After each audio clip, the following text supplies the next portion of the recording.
This video is going to be about hypothyroidism.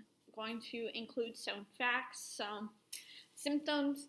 You're just going to learn a little bit about hypothyroidism. I want to share my story, so maybe hopefully it'll help somebody else. I am not doing this because I want attention. I'm not doing this because I want sympathy. I'm not doing this because of anything like that. I just want to bring awareness to this because it really screwed up my life. So let's first start out with what hypothyroidism is. Hypothyroidism is actually an underactive thyroid. Hyperthyroidism is an overactive thyroid.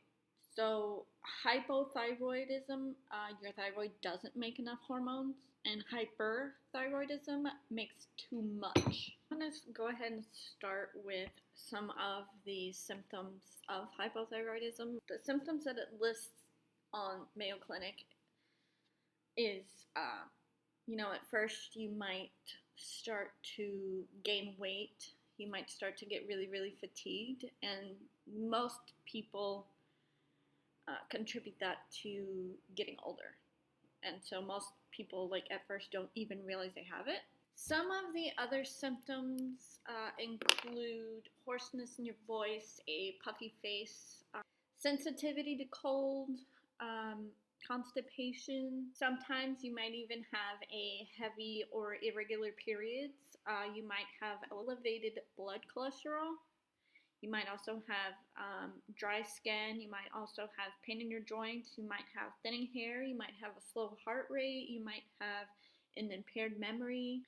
The symptoms also do include possibly depression and weak muscle. All right, so now that we have that out of the way, I want to discuss how and when I found out that I had it and what my symptoms were.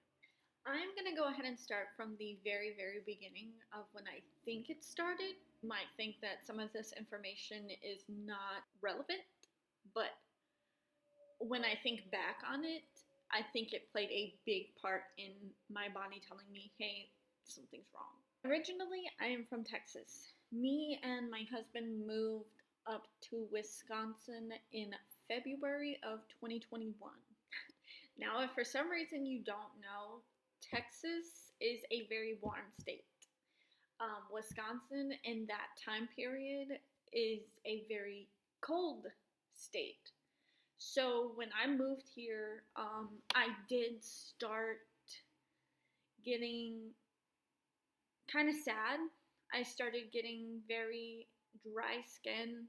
But like I said, I contributed that to just moving, not really anything being wrong with my body. I also want you to kind of keep in mind that in the place that I used to live before moving to Wisconsin, I did not have a doctor. I never really needed a doctor. Nothing ever happened. I never got sick. Okay, so to fast forward the story just a little bit, the beginning of September, me and my husband went to Nashville, Tennessee to meet up with some friends that we hadn't seen in 6 months. So the whole trip, I had no issues. Nothing happened. I was drinking, enjoying myself. I was doing things. I was active. So the trip was actually for Labor Day weekend or something. And the majority of our friends left that Monday. So we had one person that was still left with us on Tuesday. And Tuesday morning, we all went to the airport. So me, my husband, and that one friend, we got breakfast together at the airport and sat down before our flights left. Mid-sandwich, I was full. I did not want to eat. The thought of food kind of was disgusting to me. So I kindly just threw my sandwich away, threw my trash away, and then forgot about it. We were leaving that friend to line up for our flight. I cried. And I was going to cry, but I didn't expect it this much. Back to Wisconsin from Tennessee and, just went about my life. Took a driving test and I finally passed my driving test after, so many times just one morning I would randomly wake up feeling like I was panicking, like my heart was racing. There was nothing to panic for, there was nothing to panic about. My life was good. So I guess I should also add in that I never really drank coffee before moving here. Never drank coffee.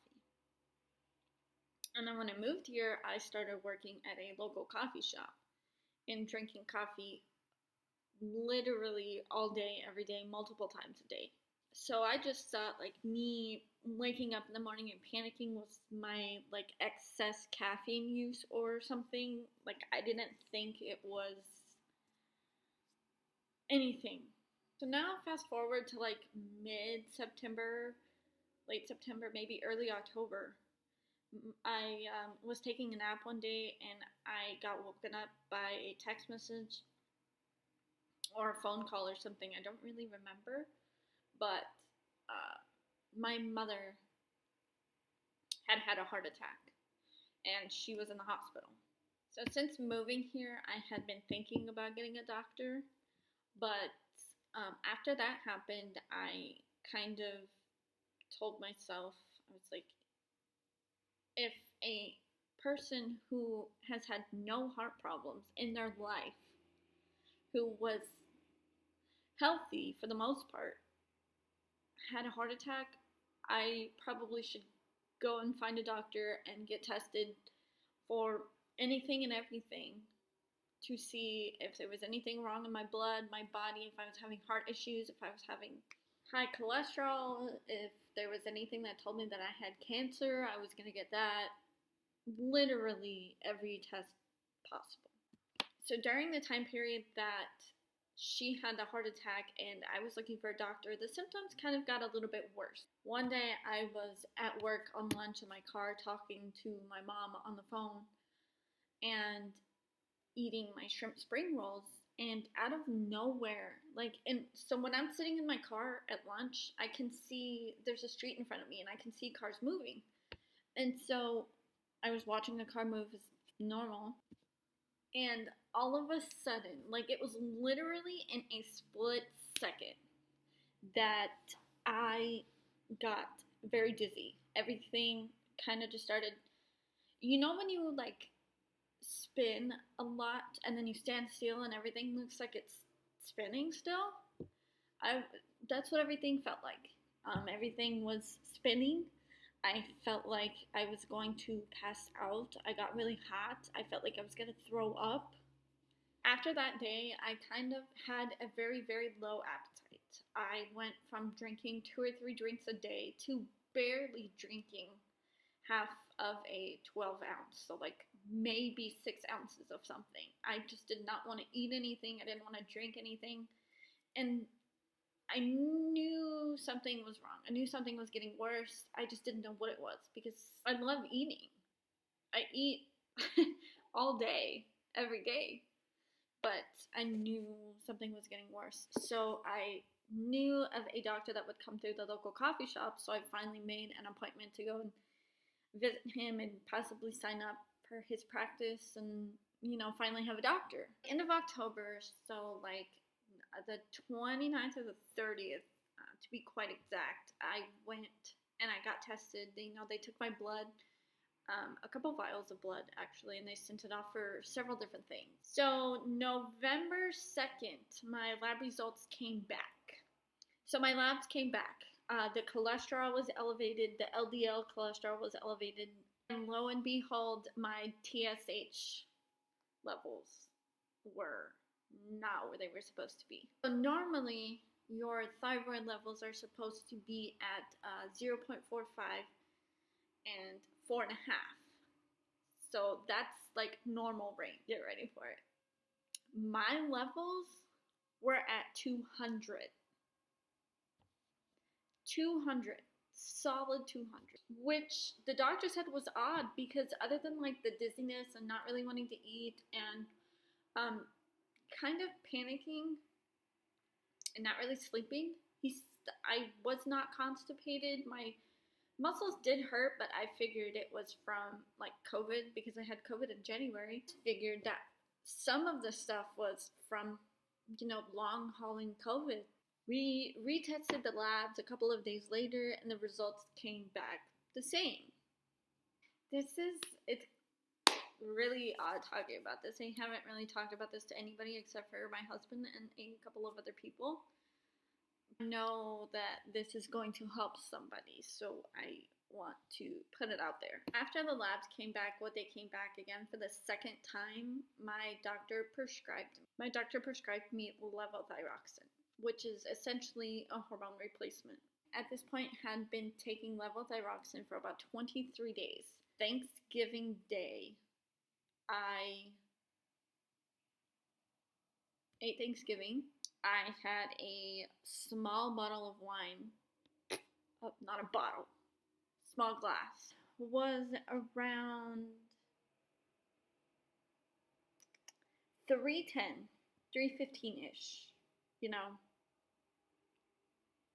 And a couple of hours after drinking the glass of wine, my heart started to race.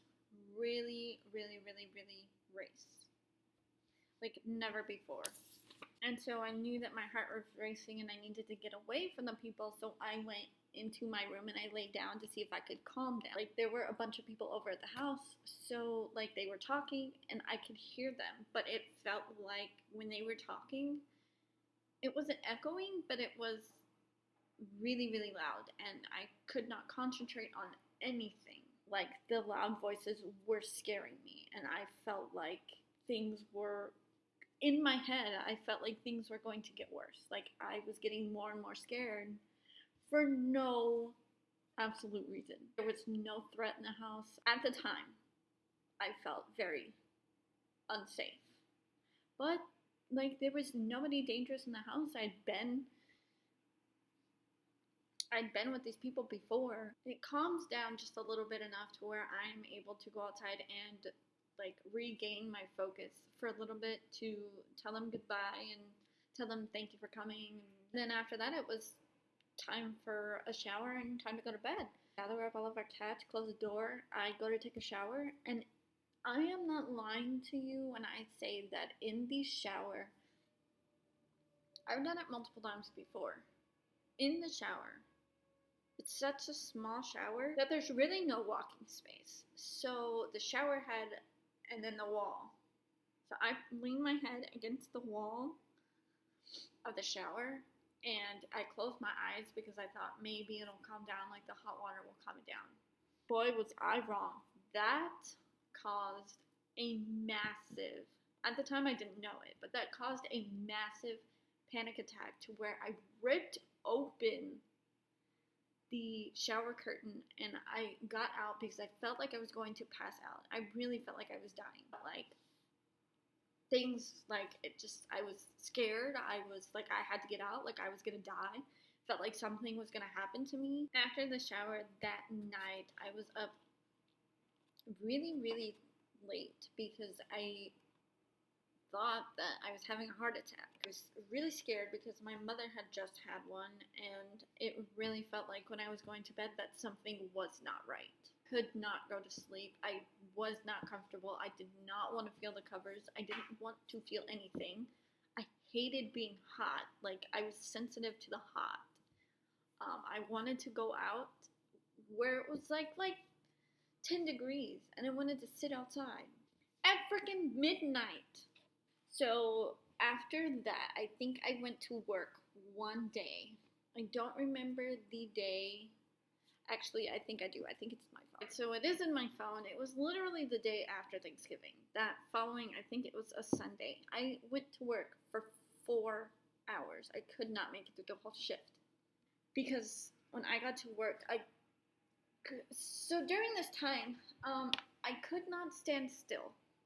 Like, I had to constantly be moving. I could not concentrate on a show. I could not concentrate on a movie. I could not concentrate on a damn conversation. I couldn't concentrate on anything. If I was sitting down or laying down, my body felt like it needed to scream.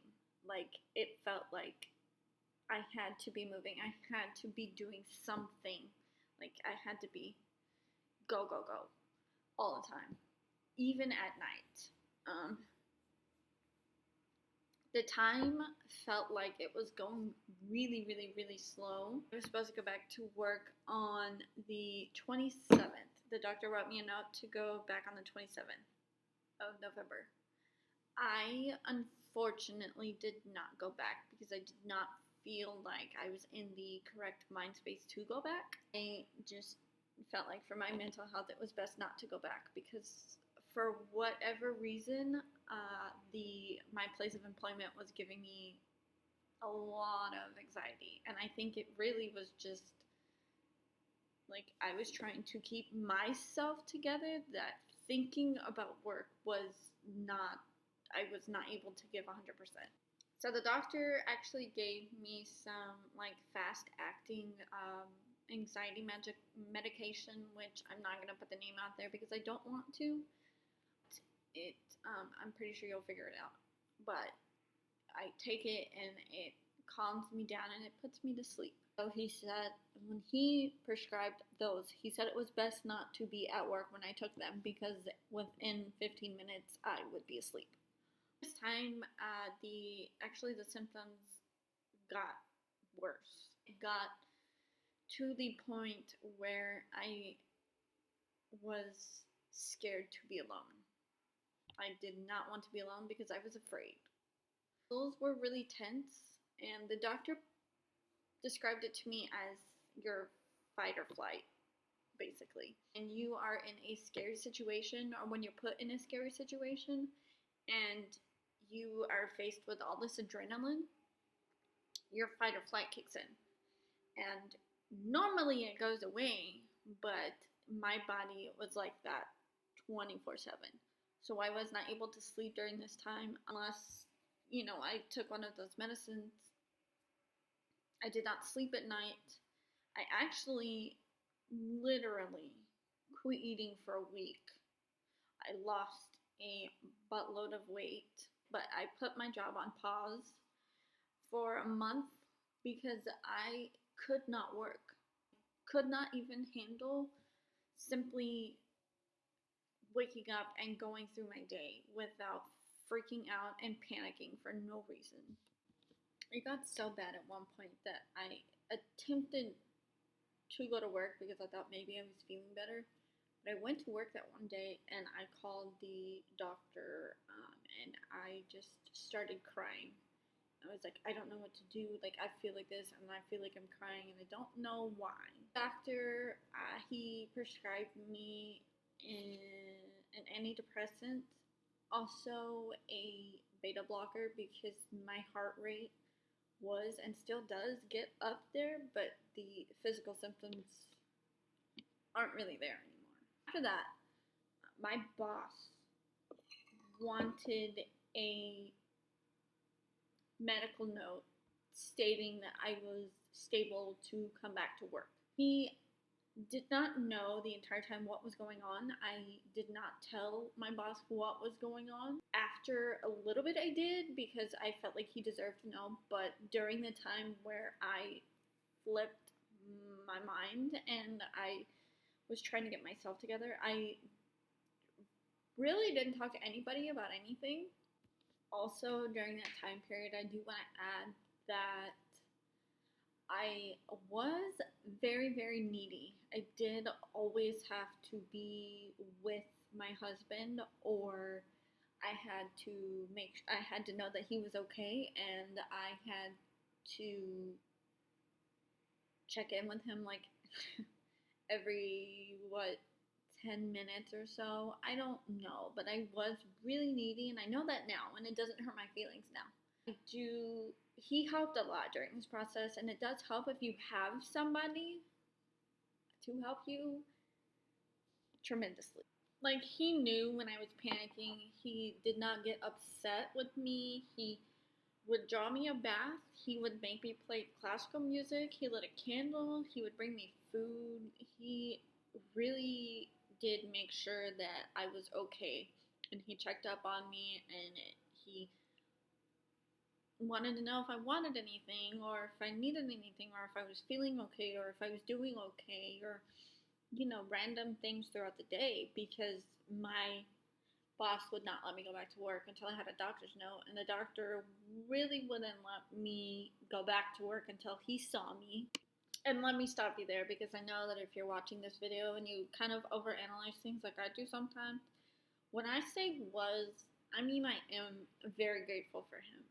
Um, but that's just the word that came out of my mouth. I am very grateful for him and everything that he does, because we had just moved into a new place at the time that everything was going on, and I put my job on pause. He was a very wonderful husband. He is very supportive of anything and everything that I do. Fast forward just a bit, a month after I started taking the levothyroxine, he tested my thyroid again, and it still wasn't in the area that it was supposed to be in, so he raised my dosage. And my next blood test to see if my thyroid is in the level that it's supposed to be is February 16th.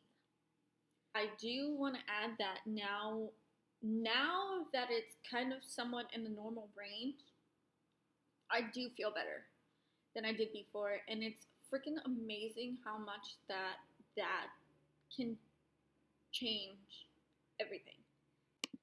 If you have any of those symptoms, or if you just want to go and get checked out, I do suggest that you do that, because if it goes untreated, it can lead to heart disease. It can lead to a couple of numerous things that can be life-threatening. And I don't want that to happen to me. I don't want that to happen to anyone, because they're neglecting their health. If you happen to make it through the whole video, I do appreciate it. I just wanted to throw all this information out there just in case anybody else is going through the same thing. I want you to know that it does get better. It might take a little bit, but please have faith. Thank you for listening, and I will see you in my next video.